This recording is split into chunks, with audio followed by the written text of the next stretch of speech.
And if you'll allow me to say so, what I just quoted to you from Sir Martin, unless I much mistake my audience, is genuinely awe-inspiring. You think of watching... Good.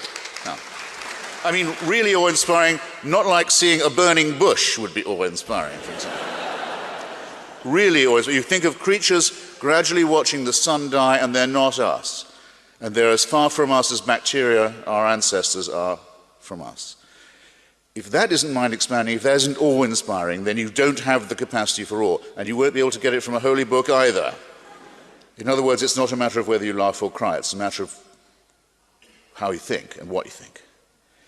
And the realization that comes with it is congruent with many things, I believe, but not with the idea that truth can come from desert revelations made to schizophrenics and epileptics.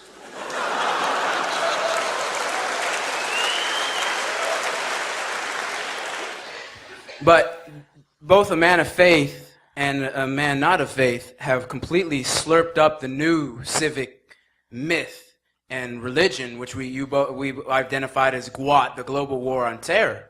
So let's look at the myth. You right? Is there a question? Yes. Please? So this, okay. Good question. Quickly. Being that anyone with moral and intellectual fortitude who looks at the evidence of that day sees that no Al-Qaeda jihadi had the means to schedule the war games that actually stood down Hold it right there. No. Yeah, that's not right. Being that any Wasting your time. Being that any member of Al-Qaeda had no motive to anthrax the leading opponents of the Patriot Act. Wasting your time. I'm not going to answer you. Why won't you answer? You can speak. So here's the question. You can Being speak. that you are an intellectual, and now that you can speak. I'm not bothering with you. Why? I have no time to waste on people like you. Stop it. I can't make you stop. I can't make you stop. But when you stop, it's all over. Okay? Are you going to answer me? No, sir, I'm not. So you believe it? Do you believe? No, sir, I am not. No. Nor am I going to buy. I'm not going to buy a pencil from your cup either. No, I'm not. That's correct. I'm not. Way in the back there, the gentleman way in the back. Thank you. Good evening. That was a big wow from a small mind.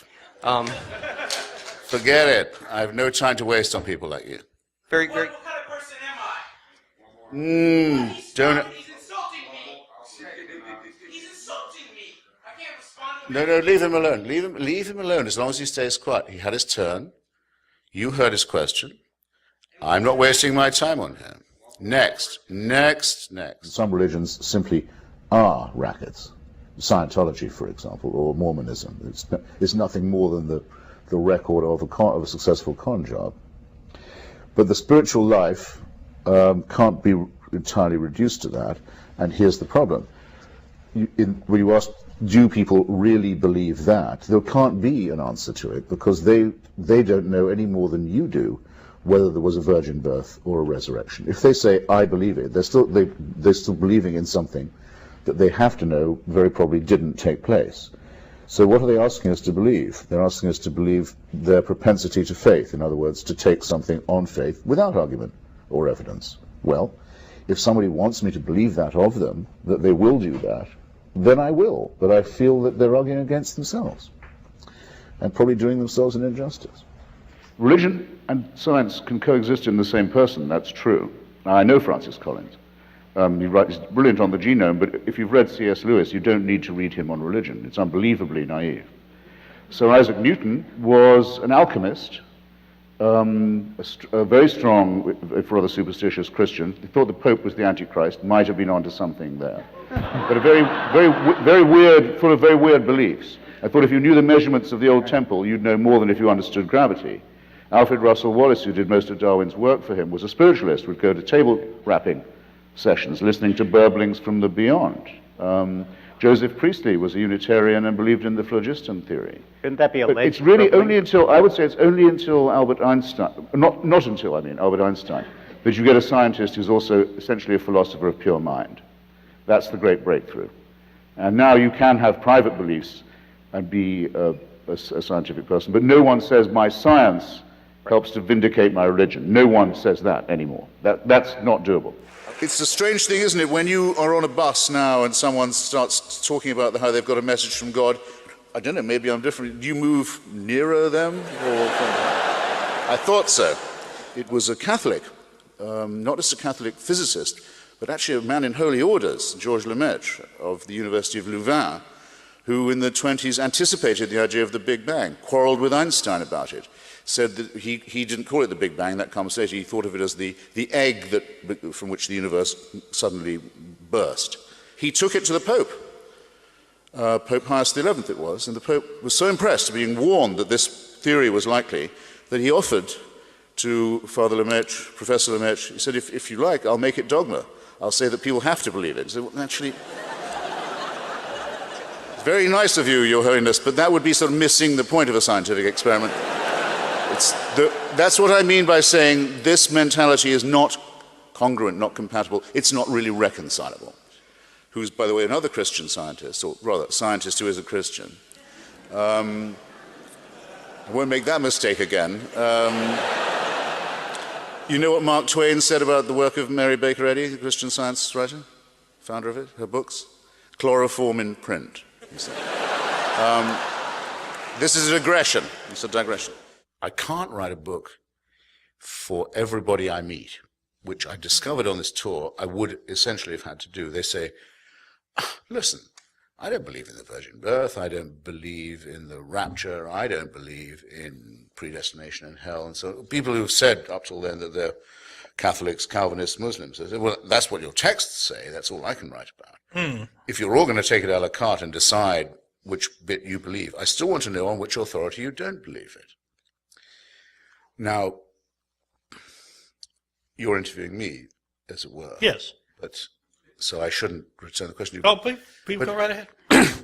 If you do not believe that Jesus was born of a virgin, had God for his father, went through unbelievable suffering to be the vicarious recipient of your sin, your guilt, take it away from you, didn't in fact die, but rose again, and will come again to judge the quick and the dead. If you don't believe any of that, The Nicene Creed. you're not really a Catholic, it True. seems to me. This is absolutely true. And since I find great difficulty in believing that someone like you does really believe this, I don't know what book I should have written to unpersuade you of something that you can't quite apparently get your mind to assimilate. Well, I guess what I'm getting But at, I would though, say that your doubt is a point for me rather than a point against. no, I would say, However, if people say that we are literally made, in other words, with a purpose, fashioned by God, I think they commit two errors right away, which I'm sorry I think do lead to all the garbage and baggage that you identify, and to some worse stuff too.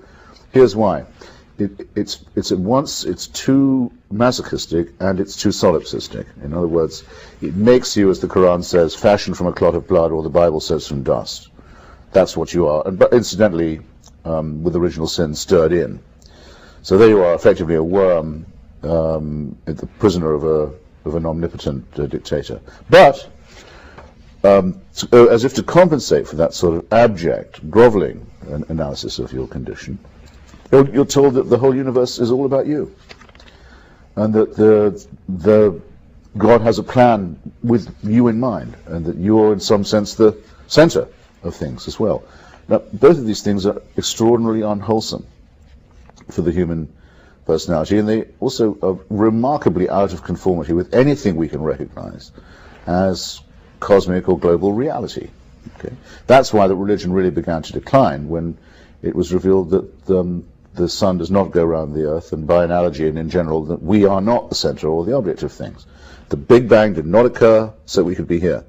The process of evolution did not occur so I could be sitting here now. We get over that idea, these crazy self-centered ideas masquerading as humility and modesty, we'd be intellectually and morally much better off right away. The word, the concept of solipsism comes up a lot in your writing. What does it mean, and why do you use it? It means the belief that no one is important except you.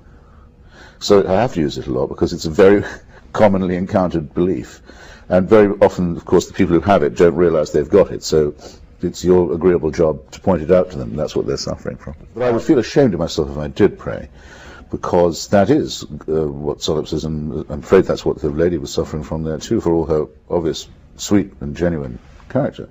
She thinks the world is all about her, and that Jesus is listening in case she has anything to say. It sounds so modest, doesn't it? So humble. It's an incredibly arrogant claim, as well as an absolutely ludicrous one. If people got well by praying, ma'am, I suppose I have to say this to you, we wouldn't be in the case that we are, with so many people desperately sick. Why do you think? Beyond the reach even of the skilled medicine, which is the only hope of a cure. It is not that. That is not how people get better. Thus, when the local prince of the church, who I was sorry to miss on Tony's show, Cardinal Archbishop George Pell, takes leave to tell me, and is going to tell you under this roof, that in his own words, without God we are nothing. My reply is, Your Eminence, please don't talk to me in that tone of voice.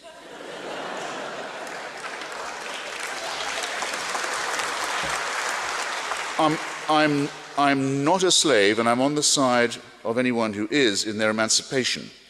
And it's the mind-forged manacles that are often the hardest to break. I'm sorry to tell the Cardinal Archbishop, and I wish I could say it to his face, I have to some of his colleagues, as you might say, that he's wrong twice. He's first wrong in his concept of a deity, in other words, as someone without whom we would be nothing.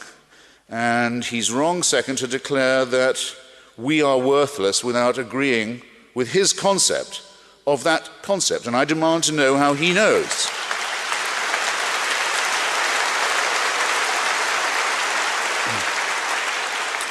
His Eminence is claiming to know more than a primate can possibly know, and he's showing that he knows much less than most primates probably should. Because I write for a very small atheist magazine called Free Inquiry, and I'm published out of Amherst, Massachusetts, which did publish the cartoons. So it's a responsibility. First, solidarity with the Danes. Second, people should see what the fuss is about. Borders Books takes our magazine off the rack. So you can't sell your magazine now. I've refused to read or speak in a Borders bookstore ever since.